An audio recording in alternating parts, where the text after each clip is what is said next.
Kind of pushed him a little bit today, see where he is. I don't know a little bit more tomorrow with the pads. But we're hopeful, but don't know right now. Too early in the week. Today's like a Monday practice for us, so we still got a couple of days before we make that decision. As you go into next year, I mean, anything you can gauge out of the tight ends? Because right now you only got Sam as the senior.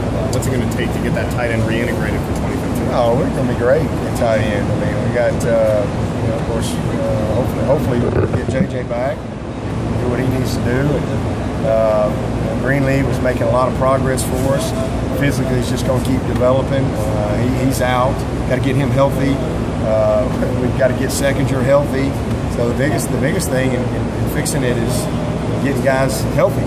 It's been that way all year. Leggett's been hurt. He's been in and out. Kind of inconsistent as far as his ability to be on the field this year. But we've got two outstanding young prospects in Mylan Richard and Cannon Smith. We're really excited about. They'll be coming off red shirt. That's a big shot in the arm for us. We got another signee that'll be coming in to join the group that we're really excited about.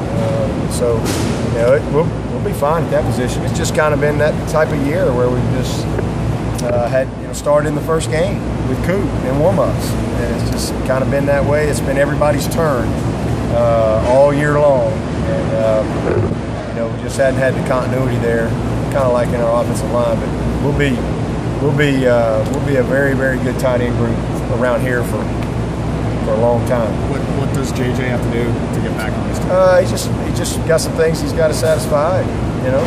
Biggest thing is just getting back to school and reevaluating where he's at. Just go from there. Everybody academically qualified?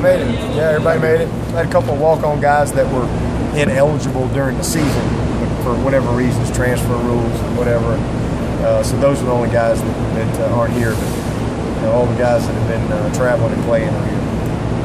And I tell you, I'm proud of our guys too, because they all showed up. We had a team meeting at 7:45 last night.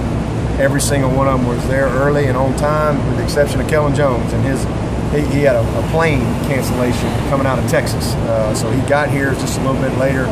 But everybody else was here, and I was really pleased with that.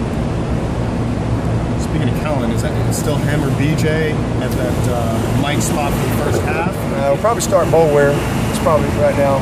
We'll make a final decision this week. Probably will end up starting Boulware. You've talked in the past, the Chick-fil-A game, a win over LSU, what it would mean, the BCS Bowls, those types of wins. What would a win here mean for this program? Well, it'd be a 10th win, 4 years in a row. We've had 10 or more, and I mean, that's hard to do. I mean, there's only 3 other teams that can say that. And I think Northern Illinois won 10 or 11 this year, and Oregon and Alabama. So that just goes to show you there's a lot of great teams out there and great programs that haven't done that. And so for us to be able to be one of the 4 who's won 10 in a row, 4 years in a row, that's the type of consistency that we want to be known for, especially this year, with a lot of transition and adversity and some things that we dealt with within our season. It'd be a great way to finish the year. It'd be a 42nd win for our seniors, and probably put us in the top 15 3 years in a row. So, I mean, there's a lot of great things that can come from a win, and then 3 bowl wins in a row. I don't know when the last time we won 3 bowl wins in a row. Greg probably knows, but it's been a while. I know that. And 86 to 95. There you go. 80s. Everything's since the 80s around here. The 80s was the renaissance of Clemson football. And, 2 of them were here. Yeah, so it's not something that's happened a lot, and not just winning 3 bowl games in a row, but you're talking about beating LSU and Ohio State and Oklahoma. Right. Oklahoma's won more games than anybody since the war, the World War II. So, I mean, you're beating good people. And in Oklahoma in particular, most people picked them number 1 coming into the season. And if you know what you're looking at and you watch the tape, you see why. Because this is a very talented team. And, seasons can be 3 or 4 plays. Whether it's us, it's Oklahoma, a couple overtime losses. It's a very good team. And so it's another great matchup for us. And but it's really about us just trying to play the best we can and try to get that 10th win and continue the momentum into the offseason. And saying that, in talking to the staff and talking to players, you sense a kind of a confidence, despite what you're going to lose on the defensive side of the ball, that Do you think this is a team that can make a run at the playoff next year? Oh, I think we're a team that's going to be built to make a run for several years, for many years to come. We were a team that had a shot this year.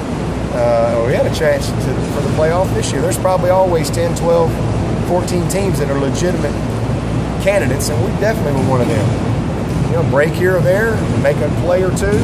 We're 11-1, 12-1, and we're right there. So we certainly had a chance this year, and I think we'll be set up to make a run and compete for the ACC and for the college football playoff for many years to come. We're not going away. I mean, we're going to continue. We have a great program, and we've recruited well. Certainly, you lose good players, but that's why you recruit. And other guys get opportunities to step up, and then they grow up into good players. I love our personnel. I like our team, like our staff, and we certainly expect to be a contender for many years to come. Both teams in this game, one BCS